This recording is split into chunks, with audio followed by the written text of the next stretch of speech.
Sekarang kita beralih ke Mas Robinson Sinurat. Tadi sudah saya mention Anda adalah anak dari keluarga petani. Biasanya anak dari keluarga petani besarnya juga jadi petani. Tapi Anda pikir untuk melanjutkan kuliah S1, S2, kuliah di dalam negeri aja itu sudah menjadi sebuah privilege ya. Apalagi ini kuliahnya di luar negeri, di negeri Paman Sam, Columbia University. Bagaimana ceritanya Anda sampai sana? Oke, perkenalkan teman-teman semua, saya Robinson Sinurat, asli dari Medan, orang Batak. Jadi ini sebenarnya dari Toba Samosir ya, saya beli, tapi memang motifnya motif ulos ya, Batak. Jadi saya asli Batak, Medan. Ini ada sedikit, I just want to make it clear, sebenarnya S1 saya itu di Universitas Sriwijaya Palembang. S2-nya baru lanjut di Columbia University di New York, Amerika Serikat. Benar sekali, most likely memang teman-teman yang berasal dari petani ya, jadi petani gitu. Tapi saya sendiri memang dari kecil, saya sudah sampaikan ke orang tua kalau saya tidak tertarik untuk menjadi petani. Saya mau sekolah tinggi gitu, saya sampaikan ke orang tua. Well, orang tua saya, teman-teman semua mungkin yang belum tahu, yang belum kenal siapa Robinson Sinurat, mau promosi sedikit lah ya. Mungkin search di Google deh gitu loh. Jadi artinya saya ini adalah seorang anak petani yang berasal dari keluarga sederhana, dari dusun terpencil di Sumatera Utara, namanya Dusun Tiga Sindoro. Dulu listrik masuk ke kampung saya aja waktu saya SMP deh kalau nggak salah. Jadi lama lah baru masuk listrik ke tempat saya tinggal. Jadi literally saya ini dari dusun, tapi saya memiliki mimpi yang besar. Seperti yang saya sampaikan tadi bahwa saya sampaikan ke orang tua saya ingin merubah nasib. Artinya saya tidak mau menjadi petani lagi seperti mama bapak saya. Jadi saya dari dulu memang sudah memiliki mimpi yang besar untuk bersekolah tinggi, untuk mengubah nasib, untuk menjadi lebih baik. Dan akhirnya saya bisa mencapai itu gitu loh. Perjuangan itu teman-teman tidaklah mudah. Mungkin sedikit cerita lagi. Waktu dulu saya S1 di Palembang nih Mas, saya dulu sempat makan cuma sekali sehari karena keadaan ekonomi yang sangat-sangat parah, krisis. Bahkan saya hanya tinggal di, bisa dibilang numpang-numpang di rumah, di kamar bapak penjaga kosan. Bisa nggak, kebayang nggak teman-teman? Nggak punya kosan, jadi penjaga kosan itu punya kamar, saya numpang bersama dia. Terus makan sekali sehari. Tapi apa yang saya katakan kepada diri saya pada waktu itu, ini tidak akan selama-lamanya. Artinya ini hanya sementara. Saya bilang itu ke diri saya. Saya katakan itu, saya motivasi diri saya.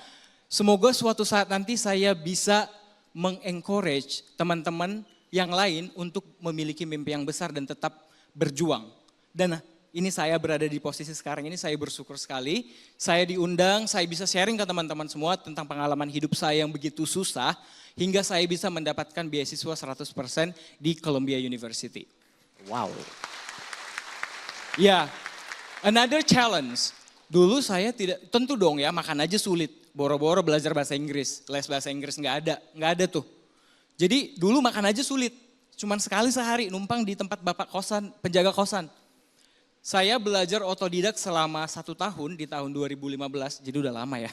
Selama 10 tahun yang lalu, saya belajar otodidak, belajar sendiri selama 1 tahun untuk persiapan beasiswa ke Columbia University. Untuk IELTS, untuk semua dokumen dan segala macam, saya belajar otodidak sendiri.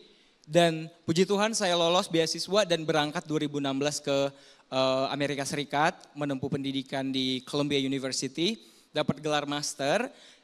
Master in Social Work, so I'm basically a social worker. Kemudian di sanalah saya benar-benar praktis bahasa Inggris saya teman-teman. Jadi bukan dari sononya, kan orang bertanya udah bahasa Inggrisnya udah bagus dong dari awal, no. Jadi saya benar-benar praktisnya di sana dan saya sempat merasa bahwa saya sepertinya salah masuk kampus.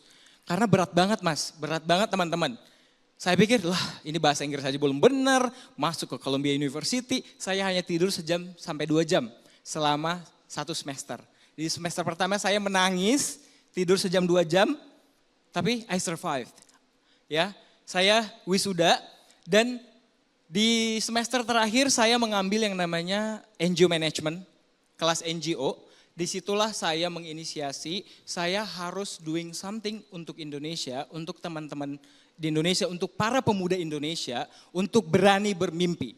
Akhirnya saya mendirikan namanya Yayasan Mimpi Besar Indonesia.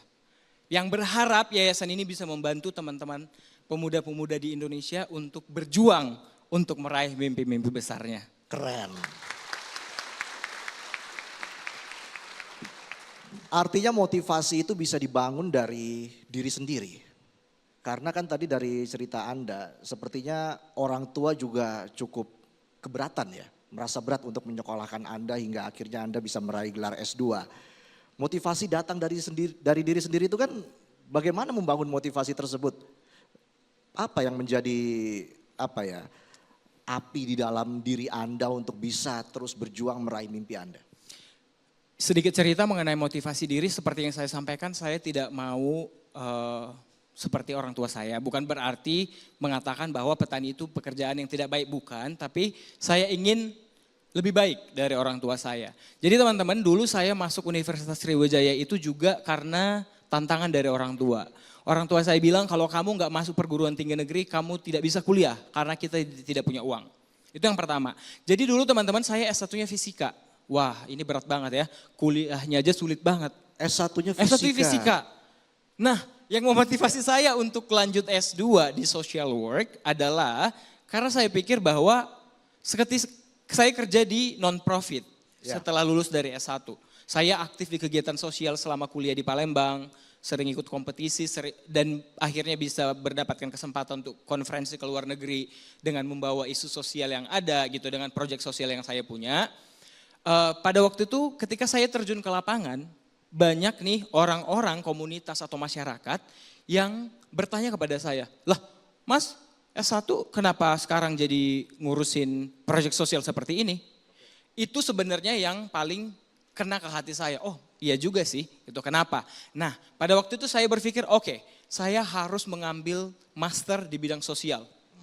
Itu yang memotivasi saya dan saya nggak mau lagi di dalam negeri nih, karena sudah cukup, karena orang tua saya selama ini tidak punya uang untuk menyekolahkan saya di sekolah yang bagus. Akhirnya dari SD sampai kuliah saya di negeri. Saya cari beasiswa full gitu. Jadi itu saya harus keluar negeri dan harus beasiswa. Karena di dalam negeri aja orang tua saya tidak mampu, boro-boro di luar negeri. Ya kan? Jadi itu yang memotivasi saya. Untuk merubah dan untuk mencapai mimpi saya harus berjuang. Motivasi itulah yang datang kepada diri saya. Jadi itu yang setiap hari saya sampaikan kepada diri saya harus bisa, saya harus dapat beasiswa, saya harus berjuang, saya harus berjuang. Jelajahi cara baru mendapatkan informasi. Download Metro TV Extend sekarang.